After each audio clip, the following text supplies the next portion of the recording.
नमस्कार, Sridevi classes YouTube channel पर एक बार फिर आपका स्वागत है। हमारी प्लेलिस्ट पावर इलेक्ट्रॉनिक्स में एक और वीडियो में आज exam oriented important multiple choice questions को समझते हैं। तो शुरू करते हैं आज की वीडियो, जिसमें हम जानेंगे सभी तरह के converter, rectifier, inverter, chopper, cycloconverters के क्वेश्चंस के बारे में और समझेंगे कुछ क्वेश्चंस एसएमपीएस के, मोटर की स्पीड कंट्रोल के। हमारा आज का पहला प्रश्न है, एक single phase DC to DC converter को क्या कहते हैं? What a single phase DC to DC converter is known as. तो यहाँ जो चार ऑप्शंस हैं उन्हें समझिएगा। रेक्टिफायर ऐसे कन्वर्टर हैं जो एसी को डीसी में बदलते हैं, डायोड या थायरिस्टर इसके लिए इस्तेमाल होते हैं। इन्वर्टर डीसी को एसी बनाने वाला कन्वर्टर है जिसमें हम एससीआर का इस्तेमाल करते हैं। और सीधे बिना इंटरमीडिएट एसी के DC to DC converter chopper कहलाते हैं, जो हमारा प्रश्न है। तो हमारे प्रश्न का उत्तर यहाँ ऑप्शन सी चॉपर होगा। और एसी टू एसी, जो एक फ्रीक्वेंसी की एसी को दूसरी फ्रीक्वेंसी की एसी में बदलते हैं, उन्हें हम साइक्लो कन्वर्टर कहते हैं। और यही चार तरह के कन्वर्टर हमारी विषय वस्तु है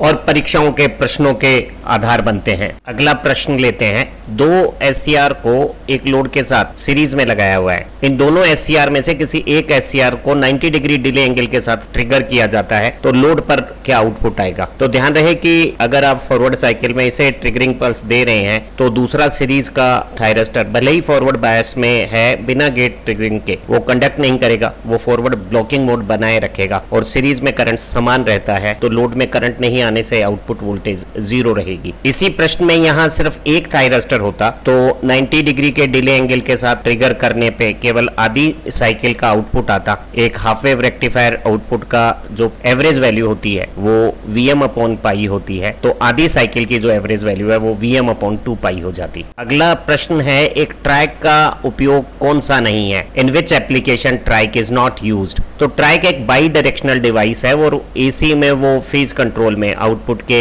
वोल्टेज मैग्नीट्यूड को कंट्रोल करने के काम आता है। और यही कंट्रोल उसे लाइट के मंदन या डिमिंग में इस्तेमाल करा देता है। मोटरों के स्पीड कंट्रोल में भी इसका हम प्रयोग करते हैं। ये एक तरह का स्टैटिक स्विच है। क्योंकि ये बाई डायरेक्शनल स्विच है तो ये आउटपुट को डीसी नहीं बना सकता, ये एसी को डीसी में नहीं बदल सकता। तो ट्रैक को हम यहाँ जो चौथा ऑप्शन है एसी टू डीसी कन्वर्जन में यूज नहीं कर सकते। अगला प्रश्न है, एससीआर को प्रत्यावर्ती सप्लाई के साथ अगर लगाया जाए तो ऋणात्मक अर्धचक्र में उसका अपने आप बंद होना क्या कहलाता है? What automatic turn off an SCR is called as in negative half cycle of AC supply. तो हमें मालूम है कि हमारे 6 तरह के कम्यूटेशन है और जो क्लास एफ कम्यूटेशन है जिसमें एसी सप्लाई के साथ जब हम थायरिस्टर का इस्तेमाल करते हैं तो सप्लाई के नेगेटिव हाफ साइकिल में थायरिस्टर रिवर्स बायस हो जाता है और उसका करंट सप्लाई वोल्टेज के कारण घट जाता है और होल्डिंग करंट से भी कम हो जाता है, तो वो कम्यूट बंद हो जाता है अपने आप। इस तरह का सप्लाई की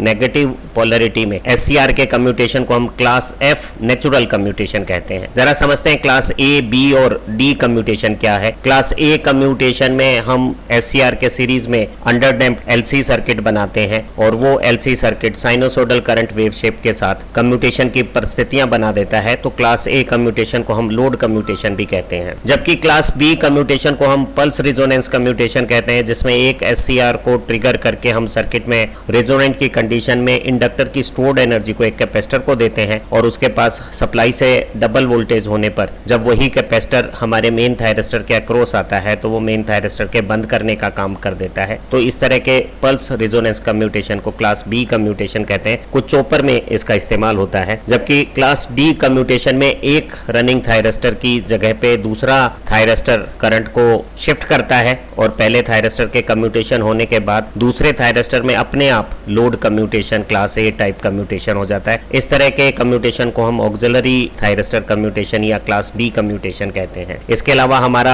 एक पैरेलल इन्वर्टर में क्लास सी कॉम्प्लीमेंट्री कम्यूटेशन का प्रयोग होता है। अगला प्रश्न है कि बहुत सारे थायरिस्टर को पैरेलल में क्यों कनेक्ट किया जाता है? पैरेलल कनेक्शन किस तरह की डिमांड को इंक्रीज करता है? तो जब एक थायरिस्टर की धारा क्षमता से अधिक धारा की मांग के साथ किसी सर्किट को अगर इस्तेमाल करना है तो हमें एक से ज्यादा थायरिस्टर पैरेलल में लगाने होते हैं। तो हमारा जो थायरिस्टर का पैरेलल कनेक्शन है वो परिपथ में धारा की डिमांड डिमांड को बढ़ा सकता है। तो यहाँ हमारा ऑप्शन बी सही हो गया है। इसी तरह के प्रश्न में बहुत सारे थायरिस्टर को हम सीरीज में जोड़ते हैं। जब किसी एक थायरिस्टर की क्षमता से अधिक क्षमता पर हमें किसी सर्किट को इस्तेमाल करना हो तो विभव क्षमता को बढ़ाने के लिए हम थायरिस्टर को सीरीज में जोड़ते हैं और धारा क्षमता को बढ़ाने के लिए हम थायरिस्टर को पैरेलल में जोड़ते हैं। अगर कई थायरिस्टर को हम इस्तेमाल करते हैं एक स्ट्रिंग में तो स्ट्रिंग की मैक्सिमम एफिशिएंसी के लिए क्या आवश्यकता है? तो अगर एक थायरिस्टर की क्षमता से अधिक विभव पे इस्तेमाल के लिए हम थायरिस्टर को सीरीज में लगाते हैं या किसी एक थायरिस्टर की धारा क्षमता से अधिक धारा के उपयोग के लिए उन्हें पैरेलल में संयोजित किए जाते हैं तो इन थायरिस्टरों के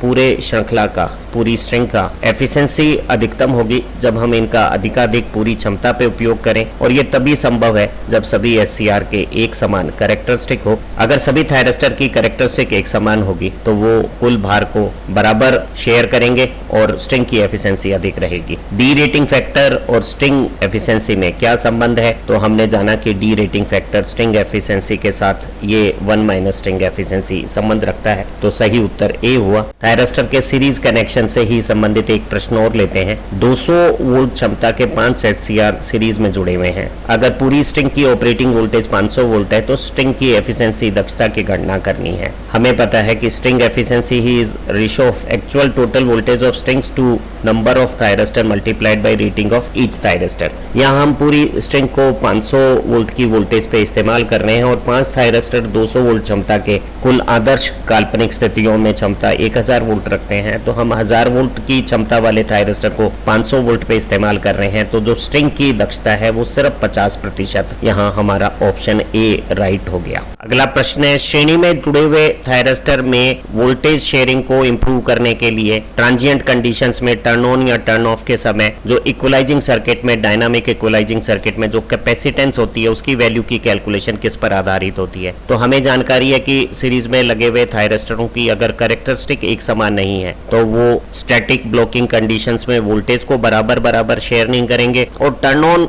एंड टर्न ऑफ के दौरान भी उनका व्यवहार आपस में एक समान नहीं होने के कारण कुछ समस्याओं का कारण बन जाएगा। तो इन कैरेक्टरिस्टिक के डिफरेंसेस के कारण ब्लॉकिंग मोड में वोल्टेज की इक्वल शेयरिंग के लिए हम स्टैटिक इक्वलाइजिंग सर्किट में थायरिस्टर के साथ एक विशिष्ट गणना का रेजिस्टेंस समांतर में लगाते हैं, जबकि turn on and turn off के समय इक्वलाइजेशन के लिए डायनामिक इक्वलाइजिंग सर्किट बनाया जाता है। क्योंकि टर्न ऑफ के दौरान रिवर्स रिकवरी चार्ज सभी का एक समान नहीं होता थायरिस्टर का। तो कोई थायरिस्टर जिसका रिवर्स रिकवरी चार्ज कम है वो अगर जल्दी टर्न ऑफ होने की चेष्टा करेगा तो वो दूसरे थायरिस्टर के लिए टर्न ऑफ के लिए आवश्यक रिवर्स करंट के फ्लो पाथ को रोक देगा। तो समांतर में लगा हुआ कैपेसिटर ऐसी ट्रांजिएंट कंडीशन में हमारे समस्याओं को कम करने के लिए इक्वलाइजेशन का काम करता है। तो इस कैपेसिटर की गणना हम थायरिस्टर की रिवर्स रिकवरी कैरेक्टरिस्टिक के आधार पर करते हैं। तो हमारा सही ऑप्शन बी हो गया है। अब कुछ रेक्टिफायर से संबंधित परीक्षा उपयोगी प्रश्न करते हैं। एक सिंगल फेज का B2 ब्रिज की 2 पल्स टाइप फुल कंट्रोल्ड जो कन्वर्टर होता है, चाहे वो रेक्टिफायर के तौर पे यूज हो या इन्वर्टर के तौर पे, उसमें एक ही समय में कितने SCR कंडक्ट करते हैं? तो हमें पता है कि सिंगल फेज सप्लाई जब हम यहाँ देते हैं तो 2 थायरिस्टर एक साथ यहाँ ग्रीन हाईलाइट में एक हाफ साइकिल में फॉरवर्ड बायस होंगे, जबकि दूसरे 2 थायरिस्टर अगली हाफ साइकिल में फॉरवर्ड बायस होंगे और दोनों को एक साथ ट्रिगरिंग पल्स देने पर लोड के साथ दोनों एक साथ कंडक्शन करते हैं। तो 2 थायरिस्टर एक ही समय में कंडक्ट करते हैं और यही बात हमारे 3 फेज ब्रिज रेक्टिफायर में B6 प्रकार के कन्वर्टर के लिए भी लागू होती है। जब तीनों फेज में से कोई एक सबसे ज्यादा पॉजिटिव है तो उसका थायरिस्टर और जो सबसे ज्यादा नेगेटिव है उसका थायरिस्टर फॉरवर्ड बायस होकर लोड के साथ 2 थायरिस्टर एक साथ कंडक्ट करते हैं। अगर यही प्रश्न M टाइप, मिड टाइप प्रकार के फुल वेव कन्वर्टर होते तो क्या बनता? यहाँ सिंगल फेज का मिड टाइप फुल कन्वर्टर प्रदर्शित है और इन दोनों थायरिस्टर में से केवल एक thyristor at a time forward bias होकर कंडक्ट करता है, तो केवल एक थायरिस्टर एक समय में कंडक्ट करेगा। इसी तरह से ये mid type 6 pulse full converter की अगर हम बात करें तो इन 6 फेज में केवल एक फेज जो सबसे ज्यादा फॉरवर्ड बायस है, जो सबसे ज्यादा पॉजिटिव मैग्नीट्यूड रखेगा, उसका थायरिस्टर फॉरवर्ड बायस होकर कंडक्ट करेगा। तो चाहे ये M2 हो या M6 कॉन्फ़िगरेशन हो, दोनों में केवल एक thyristor at a time conduct करेगा। तो हमारा सही ऑप्शन ए हो जाता। प्रश्न है कि एक 3 फेज हाफ वेव रेक्टिफायर में ईच डायोड कितने साइक्लिक ड्यूरेशन के लिए कंडक्ट करता है? तो इन तीनों तीनों डायोड में से जिसकी सप्लाई सबसे ज्यादा पॉजिटिव होगी वो फॉरवर्ड बायस होकर कंडक्ट करेगा। और अगर आप 3 फेज की 120 degree electrically time displace voltage wave को देखें तो किसी एक फेज की वोल्टेज पूरे 120 डिग्री कालांतर के लिए सबसे अधिक होती है, तो एक डायोड यहाँ 120 डिग्री एंगल के लिए कंडक्ट करेगा और हमारा ऑप्शन बी सही ऑप्शन होगा। जरा यही प्रश्न 3 फेज के फुल वेव रेक्टिफायर के लिए ब्रिज और मिड टाइप कॉन्फ़िगरेशन के लिए समझते हैं। पहले एक 3 phase full wave mid type 6 phase या डबल स्टार रेक्टिफायर के लिए, डबल स्टार रेक्टिफायर में अगर यहाँ अनकंट्रोल्ड रेक्टिफायर में थायरिस्टर की जगह डायोड होते तो उसके कंडक्शन के बारे में जानते हैं। तो एक सप्लाई वोल्टेज सिर्फ 60 डिग्री के लिए, चाहे इन 6 फेज में से कोई सी भी हो, सबसे ज्यादा हाईएस्ट मैग्नीट्यूड की अपने डायोड को फॉरवर्ड बायस रख कर कंडक्शन केवल 60 डिग्री तक करेगी। तो अधिकतम कंडक्शन केवल 60 डिग्री तक, हमारा ऑप्शन डी यहाँ सही विकल्प हो जाएगा। अब यही डायोड की कंडक्शन ड्यूरेशन एक 3 phase full wave bridge type rectifier के लिए समझ लेते हैं। तो आर फेज का हमारा ये जो डायोड सबसे ज्यादा पॉजिटिव मैग्नीट्यूड के साथ जब फॉरवर्ड बायस होता है तो वो एक 60 डिग्री की पल्स के लिए येलो फेज के डायोड के साथ कंडक्ट करता है, और उसके बाद जब येलो के बजाय ब्लू फेज सबसे ज्यादा नेगेटिव हो जाता है तो वो इस डायोड के साथ एक और 60 डिग्री ड्यूरेशन के लिए कंडक्ट करेगा। तो कोई एक डायोड कुल 120 डिग्री, हमारा ऑप्शन बी यहाँ सही हो गया है, कंडक्ट करेगा। तो हमने जाना कि 3 फेज हाफ वेव रेक्टिफायर में और ब्रिज रेक्टिफायर में एक डायोड 120 डिग्री के लिए कंडक्ट करता है, और 3 phase 6 pulse mid type full wave converter में एक डायोड सिर्फ 60 डिग्री के लिए कंडक्ट करता है। पूछा है फेज कंट्रोल्ड रेक्टिफायर में किस प्रकार के कम्यूटेशन का इस्तेमाल होता है। तो हमारे phase controlled rectifier AC input से डीसी आउटपुट बनाते हैं, और इनमें हमारी सप्लाई नेचुरली आधी हाफ साइकिल के बाद जब नेगेटिव होती है तो ये लाइन के साथ कम्यूटेशन होता है। तो इस तरह के कम्यूटेशन को हम नेचुरल लाइन कम्यूटेशन कहते हैं। अब कुछ इन्वर्टर से संबंधित ऑब्जेक्टिव टाइप क्वेश्चंस देखते हैं। एक सीरीज इन्वर्टर की क्या लिमिटेशंस हैं। तो हम जानते हैं कि जो मैक्सिमम फ्रीक्वेंसी हम पैदा कर सकते हैं वो सर्किट की अनुनादी आवृत्ति के द्वारा लिमिटेड हो गई है, उससे ज्यादा आवृत्ति के एसी आउटपुट्स हम नहीं बना पाएंगे। टर्न ऑफ के दौरान आउटपुट नहीं होने के कारण हमारा वेवफॉर्म वैसे तो साइनोसॉइडल है लेकिन उसमें एक हल्की विकृति आ जाती है, और जो हमारे कम्यूटेटिंग एलिमेंट है वो लोड के साथ लगातार करंट को कैरी करते हैं तो उनकी रेटिंग कंटिन्यूअस अधिक हो जाती है। तो हम देख रहे हैं कि ये तीनों इस सर्किट की लिमिटेशंस है, तो हमारा राइट ऑप्शन यहाँ डी हो जाएगा। एक 3 phase voltage source bridge type inverter में अगर थायरिस्टर का कंडक्शन एंगल 120 डिग्री है तो एक ही समय में कितने थायरिस्टर कंडक्ट करते हैं। तो जब हमारा T1 थायरिस्टर 120 डिग्री पे कंडक्ट करता है तो उसके बाद 60 डिग्री के एक विराम के बाद फिर 120 डिग्री के लिए T4 कंडक्ट करेगा, फिर 60 डिग्री के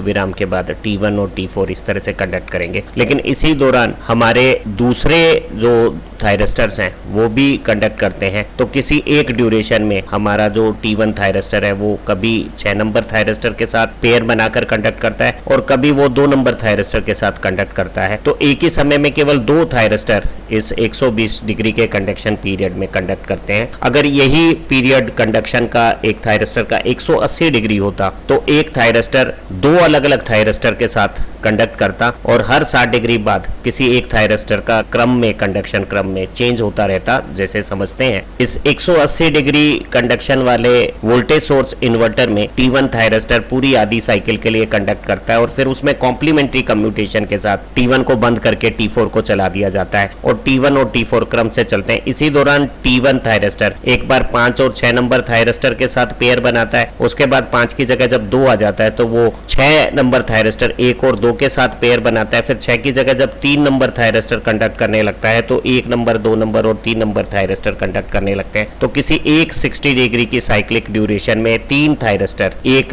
ओड नंबर का और 2 इवन नंबर के, या फिर एक इवन नंबर का और 2 ओड नंबर के, तीनों अलग अलग फेजेस के साथ मिलकर कंडक्ट करते हैं और वो अपना क्रम बनाते हैं। तो 180 डिग्री के कंडक्शन में जहां हम कॉम्प्लीमेंट्री कम्यूटेशन इस्तेमाल करते हैं वहां 3 थायरिस्टर एक ही समय में कंडक्ट करते हैं, जबकि 120 डिग्री कंडक्शन वाले वोल्टेज सोर्स इन्वर्टर में केवल 2 थायरिस्टर एक साथ कंडक्ट करेंगे और वहां हम ऑक्सिलरी कम्यूटेशन का इस्तेमाल करते हैं क्लास डी प्रकार का। जबकि 180 डिग्री कंडक्शन वाले वोल्टेज सोर्स इन्वर्टर में हम क्लास सी कॉम्प्लीमेंट्री कम्यूटेशन का इस्तेमाल करते हैं। पूछा गया है कि हम सीरीज इन्वर्टर में किस तरह की कम्यूटेशन टेक्निक का इस्तेमाल करते हैं। जो हमारे सीरीज सीरीज इन्वर्टर होते हैं उनमें हम लोड कम्यूटेशन का इस्तेमाल करते हैं और लोड के साथ सीरीज में कम्यूटेटिंग एलिमेंट लोड करंट के साथ एक अंडरडैम्प्ड आरएलसी सर्किट बनाते हैं, जिसमें साइनोसोडल करंट जब अपना जीरो अचीव करता है तो कैपेसिटर पे वोल्टेज सप्लाई वोल्टेज से भी ज्यादा होकर थायरिस्टर पे रिवर्स बाइसिंग पैदा कर देती है और इस तरह के कम्यूटेशन को हम क्लास ए लोड कम्यूटेशन कहते हैं। वहीं अगर ये इन्वर्टर सीरीज इन्वर्टर की बजाय पैरेलल इन्वर्टर होते तो पैरेलल इन्वर्टर में हम क्लास सी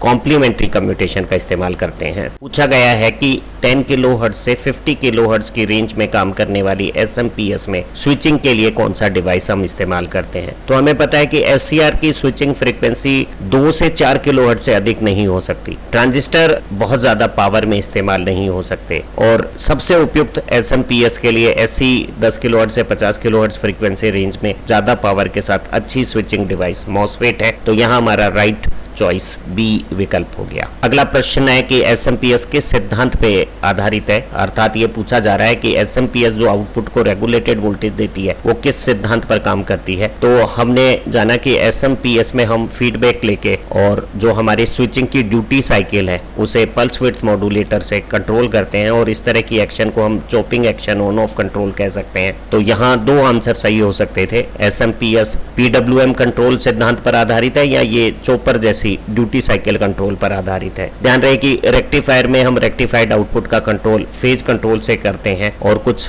एसी कंट्रोल में हम इंटीग्रल साइकिल कंट्रोल का इस्तेमाल करते हैं। सवाल है मीडियम पावर एप्लीकेशंस में जो एसएमपीएस हम इस्तेमाल करते हैं उसमें स्विच के लिए कौन सा डिवाइस यूज करते हैं। हमें हाई 10 किलोहर्ट्ज से 100 किलोहर्ट्ज के बीच में स्विचिंग करने वाला एक एनर्जी एफिशिएंट डिवाइस मॉसफेट जैसा चाहिए तो हम एसएमपीएस में मॉसफेट स्विच का इस्तेमाल करते हैं। अगला प्रश्न है कि एसएमपीएस के क्या एडवांटेज है। तो एसएमपीएस एक स्टेबल रेगुलेटेड आउटपुट देती है, उसमें हम मल्टीपल आउटपुट निकाल सकते हैं और ऑपरेटिंग फ्रीक्वेंसी ज्यादा होने से हमें जो आइसोलेशन का ट्रांसफार्मर है और फिल्टर के जो इंडक्टर और कैपेसिटर है उनके साइज छोटे हो जाते हैं। तो इसमें हमें कॉस्ट वेट और साइज सभी की सेविंग मिलती है और यहाँ सभी क्योंकि सही ऑप्शन है एडवांटेज है तो सबसे बेहतर विकल्प ऑल अबव हो गया है। अगला प्रश्न अनइंटरप्टेड पावर सप्लाई से संबंधित है और पूछा गया है कि उसमें जो इलेक्ट्रॉनिक स्विच हम इस्तेमाल करते हैं सप्लाई को ट्रांसफर करने के लिए वो कितनी सेकंड में काम करता है। तो हमें पता है कि हमारी जो वोलेटाइल रैम है उसकी मेमोरी 10 मिलीसेकंड के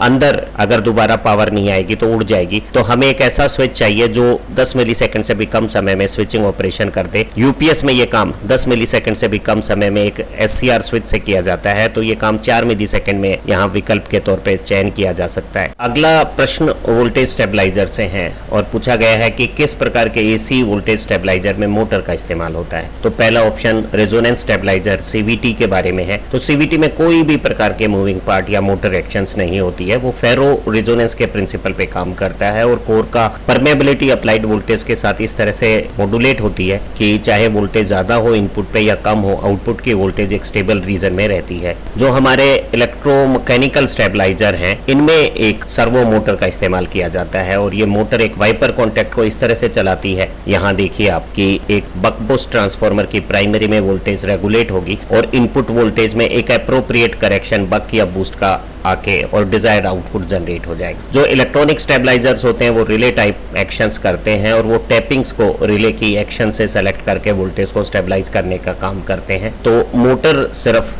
इलेक्ट्रोमैकेनिकल या सर्वो स्टेबलाइजर में इस्तेमाल होती है। अभी अगला प्रश्न भी सर्वो स्टेबलाइजर के बारे में है कि इनके क्या एडवांटेज हैं। तो हमारे जो ट्रांसफार्मर की एक्शन से आउटपुट आता है चाहे बक बूस्ट ट्रांसफार्मर का सेम फेज में इनपुट के साथ जुड़े या ऑपोजिट फेज में सब्ट्रैक्ट हो, हमारा आउटपुट वोल्टेज अपनी साइनोसोडल वेव शेप बनाता रहता है। तो इसमें सर्वो स्टेबलाइजर में वेव फॉर्म में डिस्टोर्शन नहीं होता, जबकि सीवीटी में साइनोसोडल वेव ऊपर से फ्लैट चॉप्ड हो जाती है और वो हमारे पावर डिवाइसेस के लिए कतई उपयुक्त नहीं है। लेकिन अगर हम सीवीटी का इस्तेमाल इलेक्ट्रॉनिक सर्किट में पावर सप्लाई को रेक्टिफाई करके आगे इस्तेमाल करते हैं तो ये दोष नहीं है, जबकि सर्वो स्टेबलाइजर में किसी प्रकार के वेव फॉर्म डिस्टोर्शन नहीं है। हमारा सर्वो स्टेबलाइजर इनपुट सप्लाई की फ्रीक्वेंसी बदलने पे भी प्रभावी नहीं होता, वो अपना काम सही तरीके से करता रहता है, जबकि सीवीटी सप्लाई फ्रीक्वेंसी के साथ सेंसिटिव रूप रखती है। और अगर हम किसी इन्वर्टर के आउटपुट में सीवीटी लगाते हैं और इन्वर्टर की फ्रीक्वेंसी बदल जाती है तो सीवीटी अपना वोल्टेज रेगुलेशन का काम ठीक से नहीं कर पाएगी। तो आप देखेंगे कि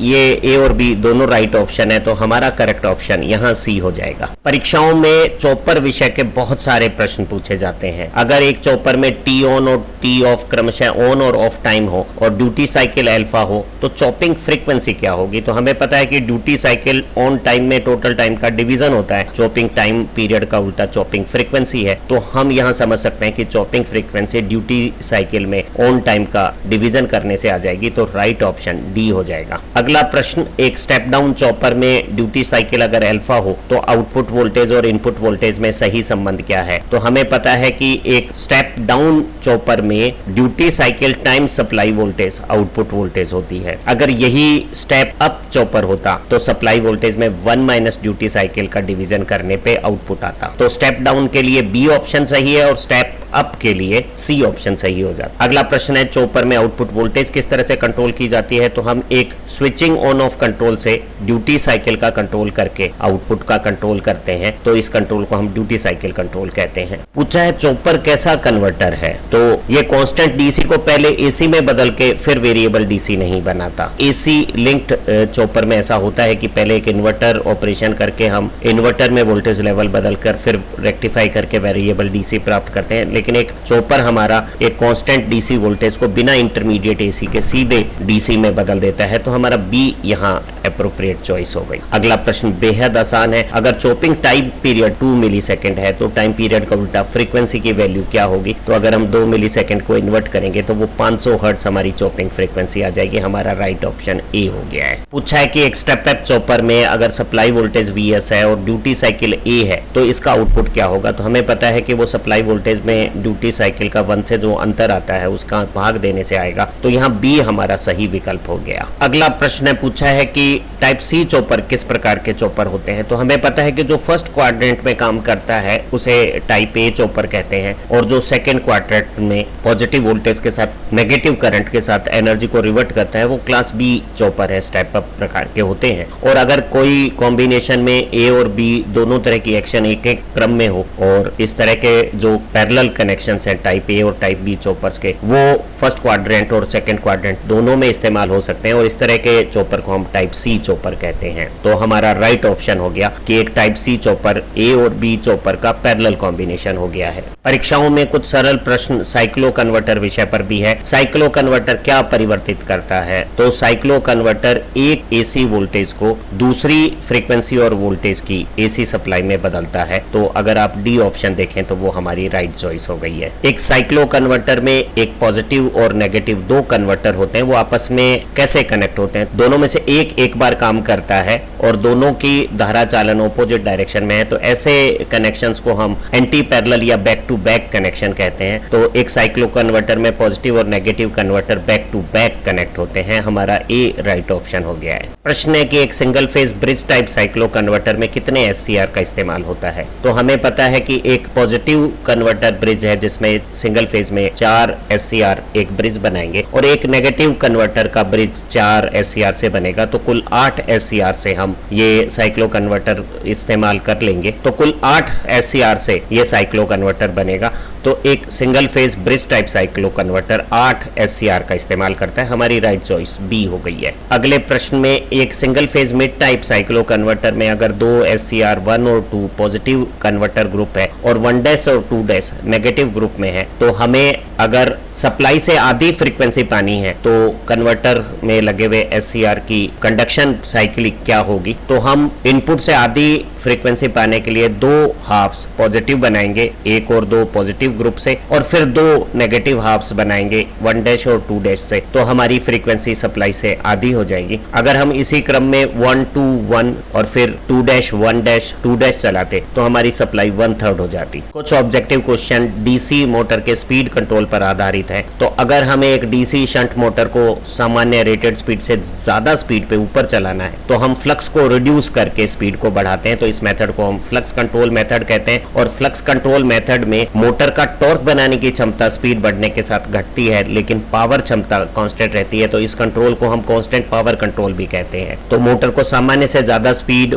पर चलाने वाले कंट्रोल को फ्लक्स कंट्रोल मेथड कहते हैं, और इसमें फ्लक्स को घटाकर हम स्पीड को बढ़ाते हैं, और इस प्रक्रिया के दौरान पावर कांस्टेंट रहती है। अगर यही प्रश्न होता कि मोटर को सामान्य से कम स्पीड पे चलाना है, तो हम आर्मेचर के सप्लाई वोल्टेज को कम करके स्पीड को कम करते, और इस कंट्रोल को हम आर्मेचर वोल्टेज कंट्रोल मेथड कहते। और ऐसी स्थिति में मोटर की टॉर्क बनाने की क्षमता अपरिवर्तित रहती। तो ऐसे सामान्य से कम स्पीड पर आर्मेचर कंट्रोल से स्पीड कंट्रोल को, आर्मेचर वोल्टेज के बदलाव से स्पीड कंट्रोल को हम कांस्टेंट टॉर्क कंट्रोल भी कहते हैं। प्रश्न है टेकोमीटर जो स्पीड कंट्रोल मेथड है हमारा डीसी मोटर का, उसमें हम किस तरह का फीडबैक लेते हैं? तो हम स्पीड का फीडबैक प्राप्त करते हैं और इससे स्पीड कंट्रोल होती है। तो हमारा राइट ऑप्शन डी हो गया है। आज की इस शानदार वीडियो से आपने पावर इलेक्ट्रॉनिक्स के अनेक विषयों के इंपॉर्टेंट ऑब्जेक्टिव क्वेश्चंस को समझा है। हमारी इसी श्रृंखला की दूसरी वीडियो से आपकी विषय समझ और अच्छी बनेगी। आप अच्छा पढ़ें, तरक्की करें। Have nice time. Thank you very much for viewing this video.